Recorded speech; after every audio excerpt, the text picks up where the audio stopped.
जंगल की गहराई में एक कहानी पुरानी है। जंगल का राजा जो सब पे भारी है, उसकी दहाड़ में छिपा संदेश है सारा। मैं भी बाघ है अनुभूति का नारा।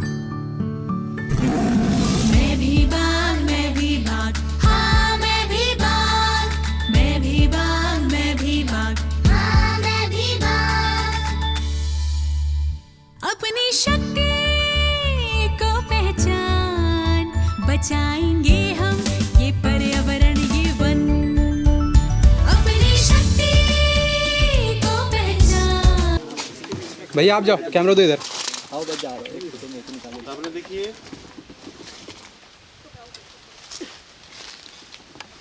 हमारे मोबाइल के चिप करते रोहित, एक मोबाइल सेट ले लेना है ना अपने कॉलेज के लिए। है सर। हाँ। सर लोगों को दिखाई नहीं रोहित नहीं आएगा। सर आ गया मैं भी। लो ये तो मंकीस कब नहीं लग रहा।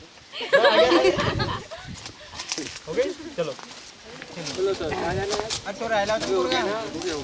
गए वो नहीं आ रहे। सर आगे भी चलना है क्या? अभी चेक कर आगे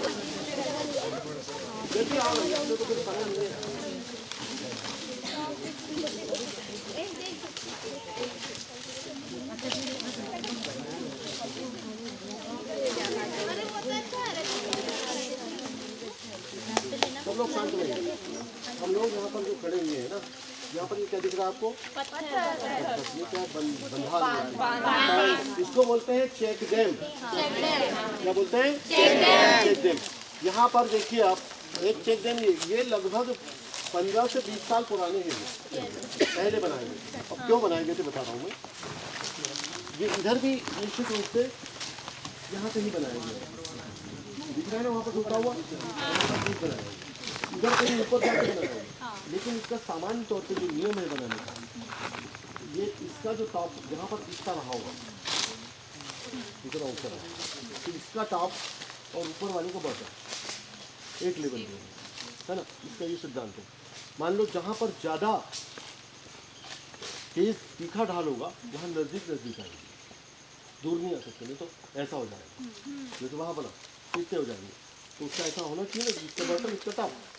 तो जहाँ पर जितना कम ढाल होगा वो उतने वहाँ पर दूर आएगा, और जहाँ पर जितना तीखा ढाल होगा वहाँ पर पास आएंगे। अब ये क्यों? अगर मान लो हम अभी यहाँ पर ये देखिए 15-20 साल बनाए गए थे, तो उसका ज़्यादा महत्व नहीं रहेगा, टूट गए है ना। इसका रिपेयर होना चाहिए था। लेकिन क्या है कि एक बार सरकार का काम रहता है कि एक बार दे दिया हमने पैसा, मतलब बजट दे दिया, चेक डैम बन गए, मतलब बन गए, खत्म है ना। तो इसलिए बनाया गया इनको कि ये जैसे ये जो नाला है, ये नाला चौड़ा ना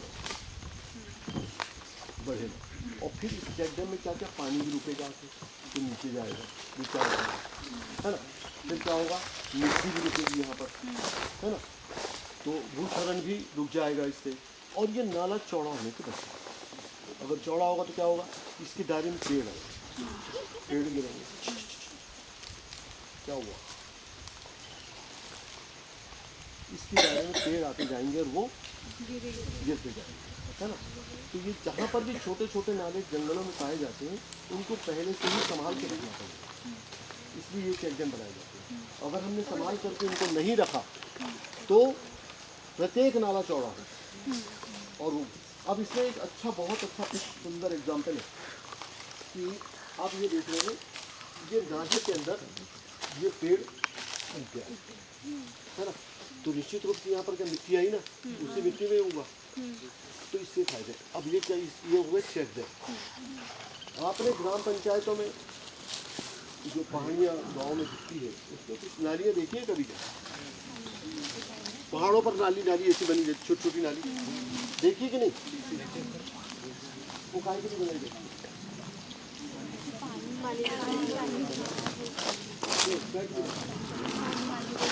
पहली बात तो उसको क्या कहते हैं, पहली बात उसको ये कहते हैं कंटूर ट्रंच।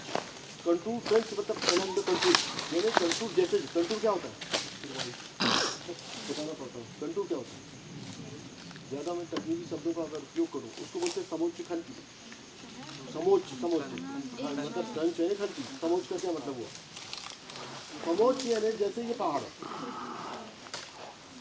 तो जब हम मतलब वो जो कंटूर जो लाइनें हैं वो काल्पनिक है। आप नक्शा देखोगे ना, कोई भी नक्शा देखोगे आप, अभी जो आप और ज़्यादा मतलब जो आगे बढ़ेंगे तो आपको नक्शे देखने को मिलेंगे, उसमें कंटूर दिए होते हैं, लाइनें रहती हैं, लेकिन वो लाइनें यहाँ नहीं बनी, कहाँ, जंगलों में पहाड़ों में नहीं बनी, लेकिन वो लाइन देख के हम समझ जाते हैं कि जैसे मान लो ये पहाड़ है, तीखा है, तो उसमें नज़दीक कंटूर आएंगे, और कंटूर उसमें जो नक्शे में जो बनेगी, और जहाँ पर थोड़ा सा कम ढाल है या प्लेन, वह कंटूर बहुत दूर दूर है ना। तो वो जो नालियाँ बनती है वो एलॉन्ग द कंटूर, यानी आपकी जो कंटूर जैसी जैसी चल रही है, ढाल जैसे जैसे चल रही है, तो वो ऐसी ऐसी नाली बनेगी।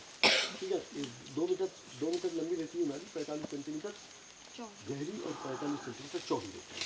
उसका जो मिट्टी होती है वो इधर बनती है, किस तरफ, नीचे की तरफ, ताकि वो पानी ऊपर से आए और मिट्टी आए तो दोनों रुके और दोनों दिशा आए, बीज भी आए तो कोई उसमें समा जाए और वो भी आए। ये देखो जहाँ पर कहाँ पर होता है ये, जहाँ वृक्ष विहीन पहाड़ियाँ होती हैं। वृक्ष विहीन मतलब जो पूरी तरह जहाँ के वृक्ष नष्ट हो गए, समाप्त हो गए। अब आप देखिए कि जो हमारी संस्कृति है, भारतीय संस्कृति, हम धरती को धरती माँ कहकर संबोधित करते हैं। क्यों करते हैं कि सब कुछ वही हमको देते हैं, ठीक है, इसलिए।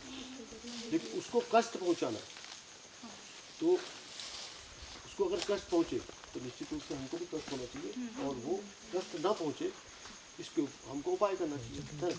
जब वृक्ष विहीन पहाड़ी हो जाएगी या कहीं पर भी वृक्ष समाप्त हो जाएंगे, है ना, तो क्या होगा, धरती क्या होगी, तपेगी, गर्मी के दिन में तपेगी, ठंड के दिन में ठंडी होगी, है ना।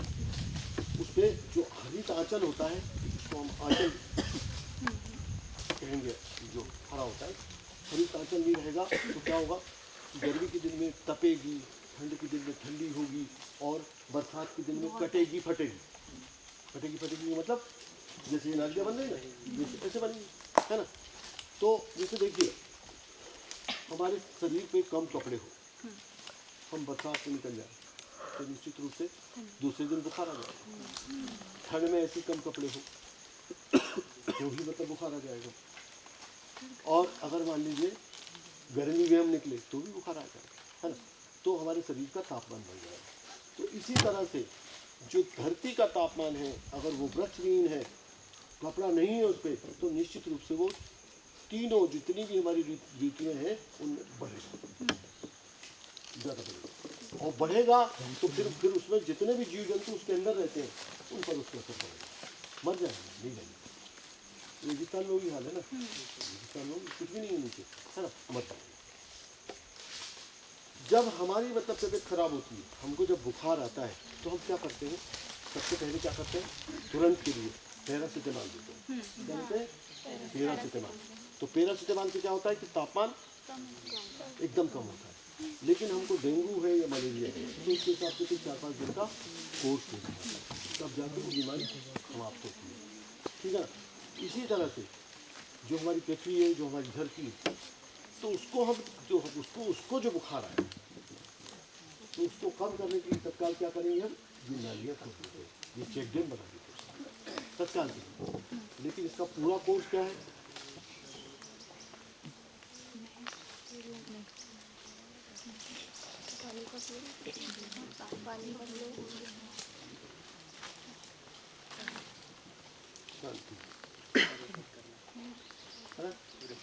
ये देखो कितना जो सोचेगा, यानी उसका एकमात्र उपाय ये है कि वहाँ पर वृक्षारोपण होना चाहिए, तब उसका रोग धीरे धीरे वो यहाँ जैसे जो भी हुआ है, जो गर्म हुई है तो वो, या वहाँ पर जो जितने ये क्या होते हैं मालूम है आपको, आंचल तो कौन सा हो गया, जो हरियाली है वो आंचल हुआ, और जो उसके जो जेवर है या गहने हैं वो जितने भी मतलब नहीं वन्य जीव या जीव जितने जीव जंतु हैं वो उसके, ठीक है ना। तो हमको ध्यान रखना चाहिए कि ऐसी स्थिति क्यों निरंतर बन रही है, जो हमारे क्षेत्र, जो हमारे शहर है, हमारे गांव है, उसके आसपास की पहाड़ियाँ जिससे वृक्ष नहीं मिलते, इसके लिए अवेयरनेस करना।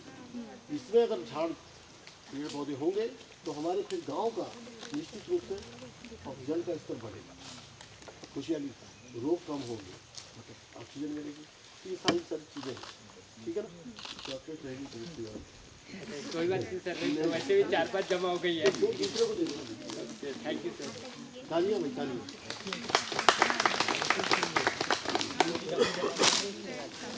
और कोई यहाँ पर प्रश्न? अब अपन वापस जाएंगे, है ना, वापस जाएंगे ना।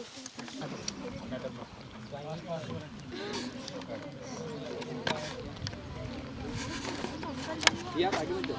बस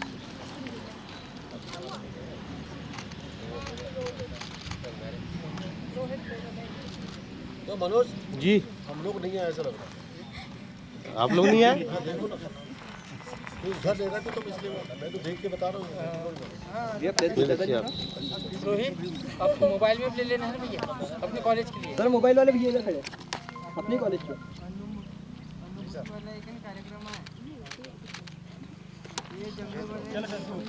ओके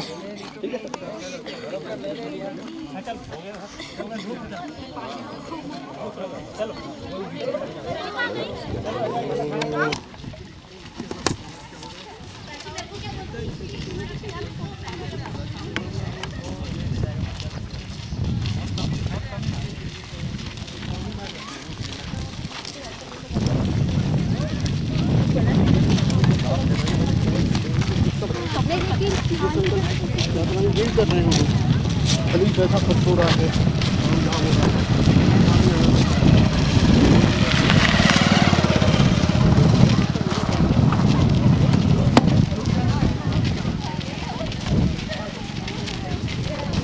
सर अभी वापस हो रहे हैं हम।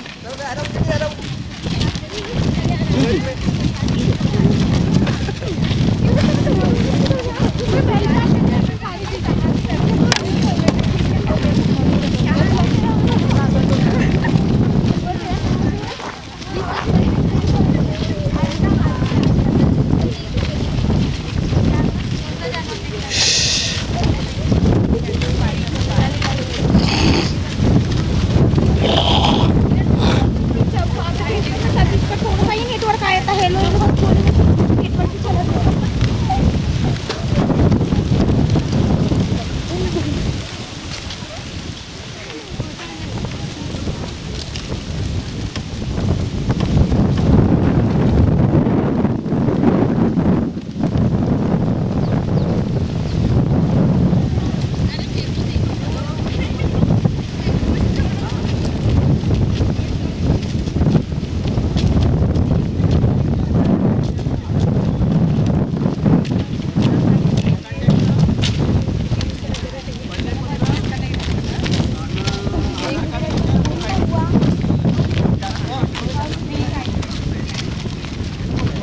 वीडियो हो रहा है।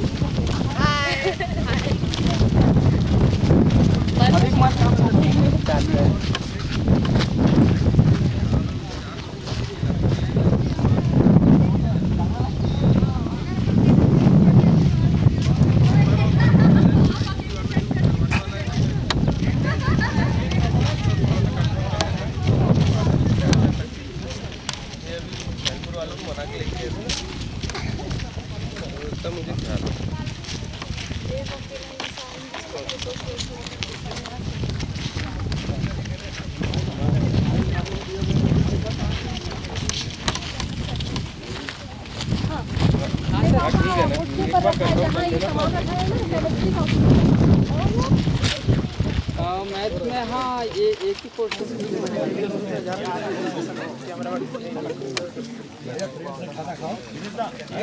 सभी लोग बढ़िया प्रेम से भोजन करो, बढ़िया छोड़ना नहीं है, लेकिन घर पे भोजन करना है।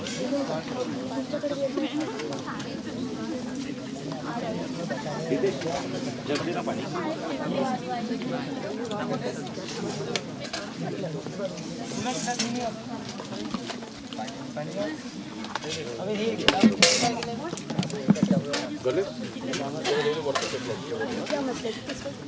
मतलब जिसने चम्मच ले ली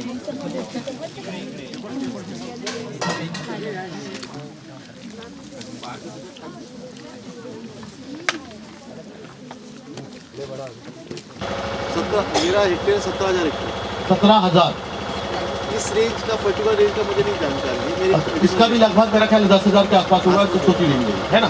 तो 100 स्क्वायर किलोमीटर 100 स्क्वायर 10,000 में 50 का भाग दे दीजिए, कैलकुलेटर निकालिए, 50 का भाग दीजिए।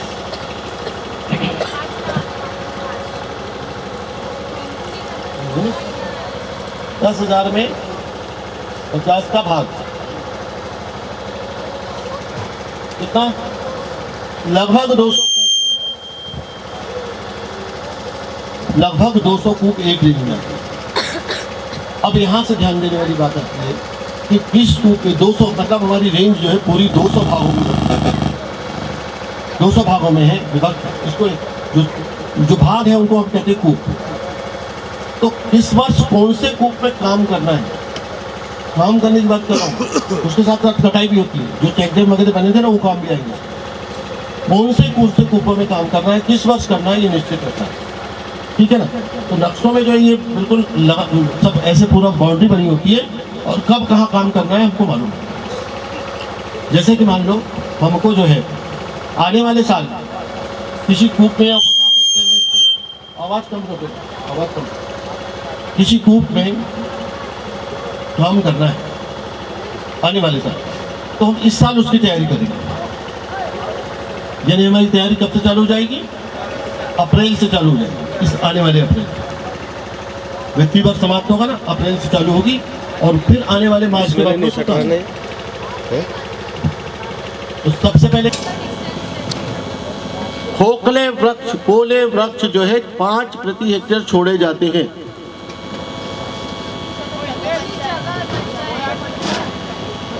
पांडे जी, कुछ पक्षी होते हैं जो कि उसमें घर बनाते हैं। Very good. ये क्या कहाँ से मतलब कहाँ से आए हैं ये, है ना?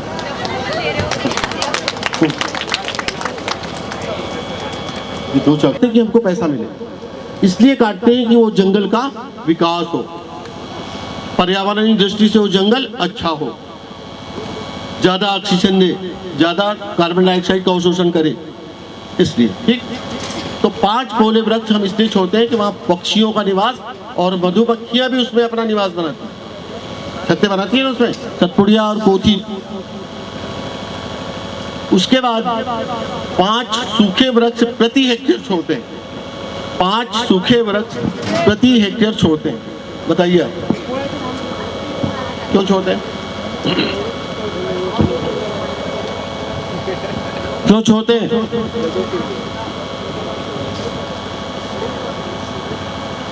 जल्दी, टाइम बहुत जल्दी जा रहा है। हाँ बोलिए। गलत, फिर मैं वहीं आऊंगा। पांडे जी सोच लो, कुछ तो सोचो, बताओ। और कोई? सूखे वृक्ष इसलिए छोड़े जाते हैं कि बहुत सारे पक्षी ऐसे होते हैं जो केवल सूखे वृक्षों पर ही बैठते हैं। ध्यान रखने वाली बात है। और बहुत सारे इंसेक्ट जो छाल रहती है ना, और छाल के उड़ के बीच में जो स्पेस होता है ना, उसमें पूरा अपना जीवन चक्र पूरा करते हैं, यानी जैव विविधता को बढ़ाते हैं। फिर उसके बाद जो सीधे जो पहाड़ दिख रहे थे ना, अभी इधर भी दिख रहा है पहाड़, और जहाँ बैठे थे अपन उसके ऊपर ही पहाड़ था। तो ऐसे पहाड़ों पर या ऐसी ढलान पर एक भी वृक्ष जो है हम मार्क नहीं करते काटने के लिए। क्यों? बहुत सरल है। बोलिए बोलिए, जल्दी बोलिए, जोर से बोलिए। मिट्टी के कटाव को रोकने के लिए, ठीक, कटाव को रोकने के लिए भी और वाटर रिचार्ज के लिए भी, दोनों। फिर उसके बाद जो विलुप्त होने की कगार पर है, ऐसे पेड़ों को बिल्कुल भी नहीं काटते, जैसे कि रोजवुड माने काला शीशम, जैसे कुल्लू, अमलतास। जंगल में जो पशु पक्षी हैं उनके लिए, जो जंगल में जितनी भी चीजें हैं उन पर पहला हक किसका है? जंगली जानवरों का या वन्य प्राणियों का। इसको भूलना नहीं है हमको, ठीक है ना, तो इसलिए छोड़े जाते हैं। फिर वो एक और अलग है, एक्स्ट्रा वो है, उससे फायदा कि हमारा रोजगार भी, ग्रामीणों को रोजगार भी उससे मिलता है, ठीक है। इसलिए फलदार वृक्षों को नहीं काटा जाता। अब आते हैं हम जो नदी नाले के किनारे, यानी जो छोटे नाले होते हैं, छोटे नाले जैसे कि वो नाला है ना, वो तो नाला है जहाँ पर नहीं देखे थे, वो तो बिल्कुल ही मतलब वहाँ तो काटते ही नहीं। जो छोटे नाले, ऐसे नाले जो है, बड़े बड़े नाले, तो उसमें 20 मीटर, और छोटी नदियाँ उसमें 20 मीटर उस तरफ और 20 मीटर इस तरफ चौड़ी की चौड़ी पट्टियाँ, जितना भी वो जंगल के अंदर से गुजरता है उनको छोड़ देते हैं, उसमें कुछ भी नहीं कटाई करते। तो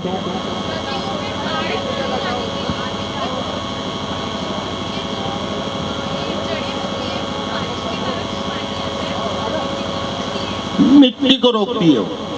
देखिए, अगर मान लो हम ऐसे सारे उपाय नहीं करेंगे तो हमारे नाले उथले होंगे, नदियां उतनी होंगी, जल्दी बाढ़ आएगी, मतलब सब कारण होंगे, है ना। और हमारे जो डैम है उससे जुड़े हुए, तो उनकी लाइफ कम होगी, क्योंकि उनमें सेल्ट जल्दी जल्दी जाएगा, ठीक है ना। जो बड़ी नदियां हैं उसमें 50 मीटर इस तरफ और 50 मीटर इस तरफ चौड़ाई में पूरा छोड़ देते हैं। जो गंगा जी है, जमुना जी है, ऐसी नदियों के किनारे 200 मीटर इस तरफ और 200 मीटर छोड़ देते हैं, ठीक है। उसके बाद ये सारे के सारे काम हम इस साल मतलब निशान लगा देते हैं, आने वाले साल इसमें फिर वर्क होता है, तो वो कट जाते हैं और कटे वाले वृक्ष की पूरी रिकॉर्डिंग होती है ना। पूरी रिकॉर्डिंग के बाद में इनको डिपो भेज दिया जाता है, डिपो में नीलाम। तो इससे कुछ सीखने को मिला कि नहीं, ये वन प्रबंधन मिला ना, ठीक है। अब इसके बाद में जो है प्रतियोगिता का आयोजन किया जाना है। धन्यवाद।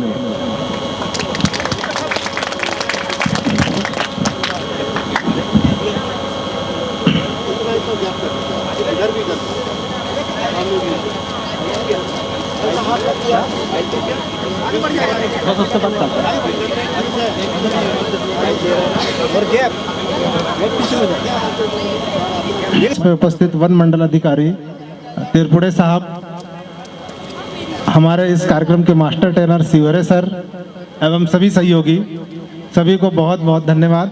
आपने हमारे महाविद्यालय का चयन अनुभूति कार्यक्रम में किया और हमारे छात्र छात्राओं को वन्य प्राणियों, पेड़ पौधे एवं अन्य गतिविधियों से अवगत कराया, उसके लिए बहुत बहुत धन्यवाद। और आगे भी जो प्रतियोगिता होगी वो आपके जीवन में एक नई दिशा और दशा प्रदान करेगी, मैं ऐसा आशा और उम्मीद करता हूँ। इसके लिए पुनः वन विभाग, छिंदवाड़ा वन मंडल का एवं सौसर परिक्षेत्र का बहुत बहुत धन्यवाद और आभार व्यक्त करता हूँ शासकीय महाविद्यालय सौसर परिवार की ओर से। धन्यवाद सर।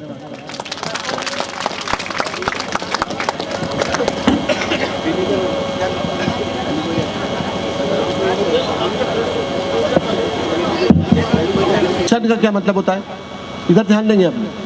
मिशन का क्या मतलब होता है? मिशन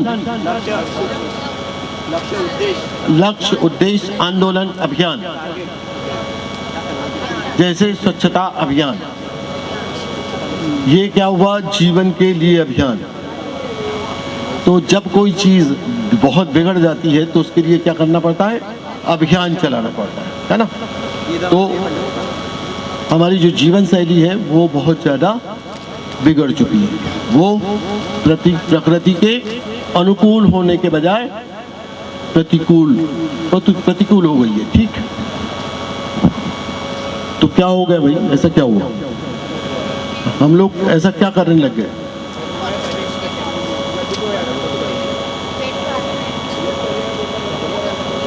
सबसे पहले तो देखिए, जो आपने बताया कि हम लोगों ने पेड़ इतने काट दिए, अतिक्रमण इतने कर लिए कि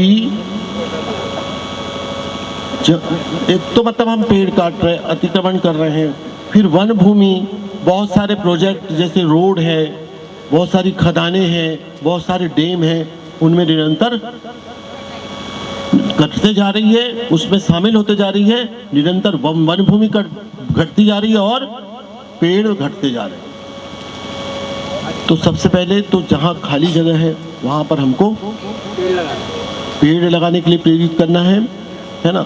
और जंगल में जब भी कोई नुकसानी पहुँचाए, चाहे वो वन्य प्राणियों का शिकार करे या पेड़ काटे, तो उसके लिए सबको अवेयरनेस लाना है, गांव वालों को, दोस्तों को, पेरेंट्स को, सबको। क्योंकि अब हमने आपको बता दिया कि आपको बाघ की तरह जंगल की या पर्यावरण की सुरक्षा करना है, ठीक। तो पहला तो ये हुआ। फिर उसके बाद नदियों को प्रदूषण से बचाना है। ये हमको लाइफ स्टाइल, जो हमारी जो लाइफ स्टाइल है ना, ये क्या लिखा हुआ है यहाँ पर, इसमें नहीं है लिखा हुआ, लाइफ स्टाइल फॉर इन्वायरमेंट। हमको पर्यावरण के अनुकूल अपनी जीवन शैली चलाना है।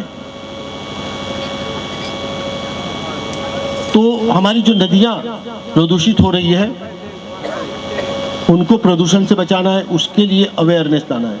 नदियों में, नालों में जो अतिक्रमण हो रहे हैं उनमें अतिक्रमण ना हो, क्योंकि अतिक्रमण हो गए तो वहाँ पर जो खाद्य श्रृंखला है वो जीव जंतु वहाँ पर समाप्त हो जाएगी, टूट जाएगी, ठीक। मिट्टी को प्रदूषण से बचाना है। तो कैसे बचेगी मिट्टी? कीटनाशक का उपयोग बंद करना है, रासायनिक खाद का उपयोग बंद करना है।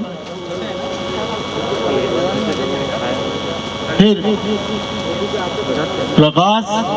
प्रकाश प्रदूषण से भी बचना है।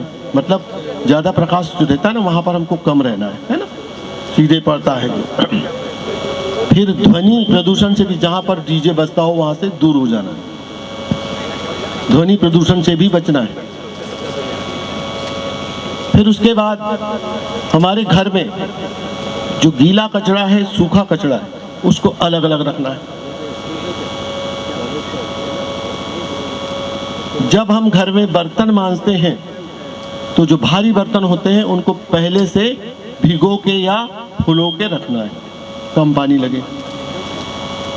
पानी की टोटी, ऐसे ही पानी की आवश्यकता समाप्त हो, उपयोग समाप्त हो, तत्काल उसको बंद कर देना है, पानी की बचत करना है। जहां पर रेड सिग्नल आए, रेलवे क्रॉसिंग आए, तो वहां पर हमारे व्हीकल को बंद कर देना है। उससे क्या होगा? प्रदूषण कम होगा और हमारा पैसा भी बचेगा। जहां हम पैदल जा सकते हैं वहां पैदल जाएं, और जहां साइकिल से जा सकते हैं वहां साइकिल। आज हम सभी लोगों ने यहाँ पर इस कार्यक्रम से बहुत कुछ सीखा कि हमें पेड़ पौधों से किस प्रकार से उनमें वन्य जीव रहते हैं, उनमें वन्य जीव किस प्रकार निवास करते हैं, छोटे से लेकर बड़े तक के सारे जीवों के बारे में हमने जाना। और साथ ही जलीय जीव और जो ऊपर यानी कि पंछी वगैरह होते हैं उनके बारे में हमने बहुत कुछ जाना। सर ने हमको बहुत अच्छी तरीके से बताया, इसलिए बहुत बहुत धन्यवाद। तालियां भैया। मेरा नाम काजल परतेती है, मैं बीएससी फर्स्ट ईयर की छात्रा हूँ। अनुभूति कार्यक्रम में ये मेरा तीसरा वर्ष है और इस साल भी मैंने नया कुछ सीखा है कि हम पारिस्थितिकी तंत्र में कुछ खास भूमिका नहीं निभाते हैं, हम उसमें एक्स्ट्रा के लगते हैं। इसीलिए हमें आज ये बहुत महत्वपूर्ण बात समझ में आई कि हमें पारिस्थितिक तंत्र को छेड़ना नहीं है, हमें उसे बनाए रखना है। और आज मुझे सबसे ज़्यादा खुशी हुई कि मैंने आज एक ऐसी बात सीखी जिससे अब मैं पर्यावरण को और भी अच्छे से अपने प्रदेश के लिए विकसित कर सकूं। सर, ये मेरा लगातार तीसरा वर्ष है कि सर से मुझे कुछ और नया सीखने का अवसर मिला है। मेरा पहला अनुभूति कार्यक्रम सर द्वारा ही सिल्लेवानी घाटी में हुआ था, जिसमें सर ने डिपो के बारे में जानकारी दी थी और डिपो को हिंदी में क्या कहते हैं। और फिर दूसरा गौमुख में हुआ था, और आज जिसमें हर अनुभूति कार्यक्रम में मुझे हर प्रकार की नई नई बातें सीखने को मिली और उसे अपने जीवन में किस तरह लाया जाए और उस पर विचार किया जाए, ये सारी चीज़ें हमने सर से बहुत अच्छे तरीके से सीखी। इसलिए मैं धन्यवाद करना चाहूँगी सर का कि हमारे महाविद्यालय को ये अवसर उन्होंने प्रदान किया कि सारे बच्चे ये जानकारी ले सके। धन्यवाद सर। अब मैं सर से रिक्वेस्ट करूंगा कि आप भी अपना शेयर धन्यवाद सर। शासकीय महाविद्यालय सौसर के प्रिय छात्र एवं छात्राएं, मैं हिंदी का छात्र हूँ तो यहीं से चालू करता हूँ, प्रारंभ यहाँ से करता हूँ। एक कवि का नाम सुना होगा आपने, सुमित्रा नंदन पंत। उन्हें क्या कहा जाता है? प्रकृति के सुकुमार कवि। क्या कहा जाता है? प्रकृति के सुकुमार कवि। उनमें काव्य की भावना कब जागृत हुई? उन्होंने बताया जब उनका बचपन जीवनी पढ़ते हैं तो उन्होंने कहा कि मैं ऐसे ही जंगल वाले क्षेत्र में जाता था और झरने बहते थे, तो उन झरनों में के पास में जाके मैं बहुत एकांत मन से इस बातों को सुनता था, समझता था, और वहीं से मेरे को काव्य लिखने की प्रेरणा जागृत हुई बोले। तो हमें यहाँ पर अनुभूति कार्यक्रम के माध्यम से हमने बहुत कुछ सीखा, बहुत कुछ जाना। हम उम्मीद करते हैं आपसे कि आप भी इस कार्यक्रम से बहुत अनुभूत हुए होंगे, ऐसी मुझे इच्छा है और एक उम्मीद है। शासकीय महाविद्यालय सौसर की राष्ट्रीय सेवा योजना इकाई का मैं कार्यक्रम अधिकारी भी हूँ। आपको मालूम होगा हमारे कार्यक्रम के राष्ट्रीय सेवा योजना के छात्र छात्राएं भी आए हुए हैं, उन्होंने भी इस कार्यक्रम में बहुत सहयोग दिया। इस कार्यक्रम में सौसर वन परिक्षेत्र सौसर के जितने भी अधिकारी, एसडीओ साहब वगैरह हैं और हमारे साथ में भी जिनने सहयोग किया, सभी अधिकारी कर्मचारियों का मैं तहे दिल से शुक्रिया अदा करता हूँ। और साथ में हमारे स्टाफ से doctor Sanjay Dahariya sir, doctor Tripti Awasthi madam, इन्होंने भी भरपूर कंधे से कंधे मिलाकर हमारे महाविद्यालय का सहयोग किया। और यहाँ आने में आप लोगों ने भी बहुत अच्छी एकता दिखाई। मुझे लग रहा था कि आप 8 बजे आएंगे कि नहीं आएंगे, ऐसी मुझे उम्मीद थी, लेकिन आप आए और इस कार्यक्रम को बहुत अच्छा भव्य बनाया और कार्यक्रम की व्यवस्था भी बहुत अच्छी रही, बहुत अच्छा लगा। हमने भी बहुत कुछ सीखा और इसी प्रकार से हमारा संबंध बना रहे। मैं एक वाक्य कहता हूँ, एक लाइन, कि मीठे बोल बोलिए अल्फाजों में जान होती है, इन्हीं से आरती अरदास और अजान होती है। ये तो दिल के समंदर के मोती होते हैं साहब, इन्हीं से इंसान की पहचान होती है। और हमारे बीच में जो मास्टर ट्रेनर साहब थे शिवहरे जी, इन्होंने भी हमें बहुत अच्छा मार्गदर्शन दिया, बहुत अच्छा गाइड किया। सर का भी धन्यवाद। और पुनः मैं समस्त स्टाफ का धन्यवाद कहता हूँ। शासकीय महाविद्यालय सौसर की ओर से मुझे बोलने के लिए कहा गया, इसके लिए धन्यवाद sir. Thank you sir. Dahariya sir, आप भी अपना अनुभव शेयर कीजिए।